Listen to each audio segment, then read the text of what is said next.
Good morning, everybody. I'm looking very much forward to hosting my colleagues for this informal ministerial meeting in Copenhagen, which I consider being one of the most important events during our presidency. Many items on the agenda, but two of them, the most important, Ukraine and Gaza. Regarding Ukraine, we need to build up even bigger pressure on Putin. I think it's quite obvious that he's just dragging the time, trying to buy time and divert their attention from his continued attacks on civilians and infrastructure, and most recently also EU representation in Kyiv. So even though this is an informal meeting, we need to discuss how we can agree on a 19th sanction package as quickly as possible. The discussion, which also took place yesterday, about security guarantees and European readiness to stand up for Ukraine after hopefully a ceasefire is agreed, military support. The Danish position is very, very strong, and I think we have a moral upper hand to convey this discussion.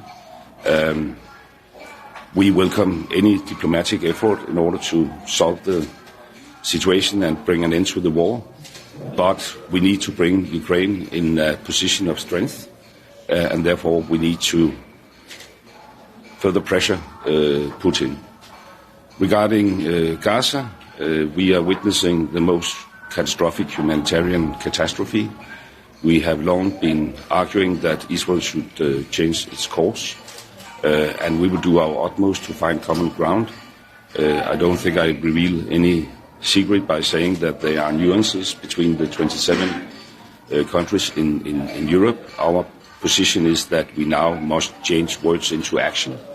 Denmark is ready to suspend the trade chapter in the association agreement. We're also ready to put sanctions on some of the ministers in Netanyahu's government. We would be ready to put a ban on export from the settlements.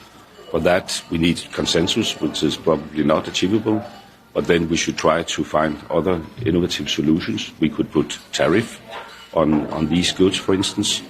This is the two, I would say, major issues on the agenda of today. About the use of Russian frozen assets as part of the next sanctions package? Yeah, we will have that discussion, and we welcome that discussion. It's not easy. I know there are different positions, and I think we should avoid a situation where people could hide between this discussion, because I do not foresee that this discussion about the frozen asset could be agreed very quickly. So we shouldn't await that. We need to step up. Denmark have decided to participate in this new American tool where we buy equipment in the US and donate that to Ukraine, and we will very much ask other countries to follow that path.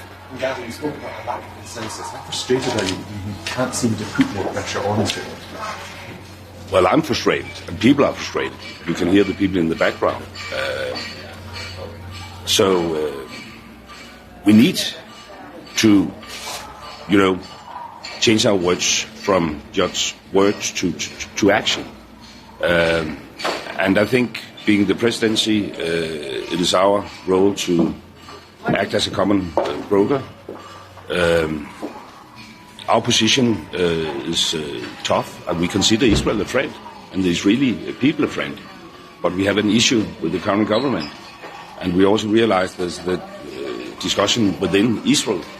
So we need to do something. And if we can't, for instance, put a ban on the export from the settlements, for that we need consensus. We could put tariff on those goods by qualified majority. And this is our position. Therefore, I also welcome that, apart from these two items or issues, Ukraine and Israel-Gaza, we will also have a more principled discussion about our working method. We have a constitutional problem in Europe. The slow ship in the convoy decides the speed.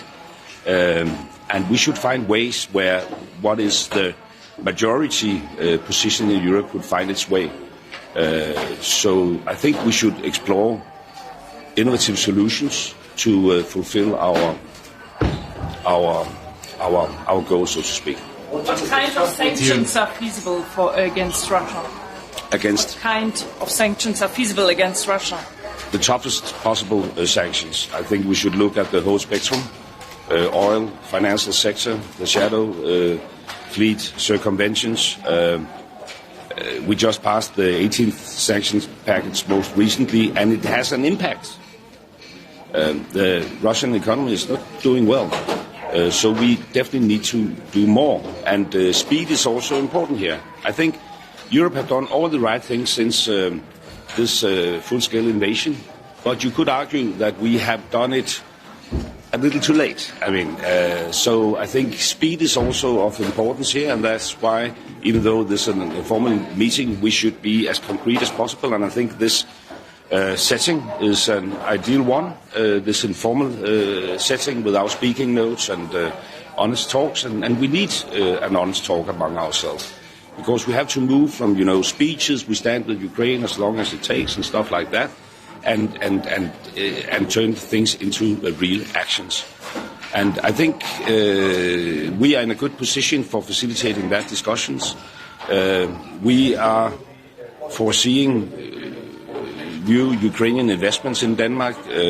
We think we should be innovative in our thinking. There's a huge potential within Ukraine, further investments in the Ukrainian defense industry, but also, Ukrainian investments around Europe, so we could give Ukraine a safe haven for production, so they could,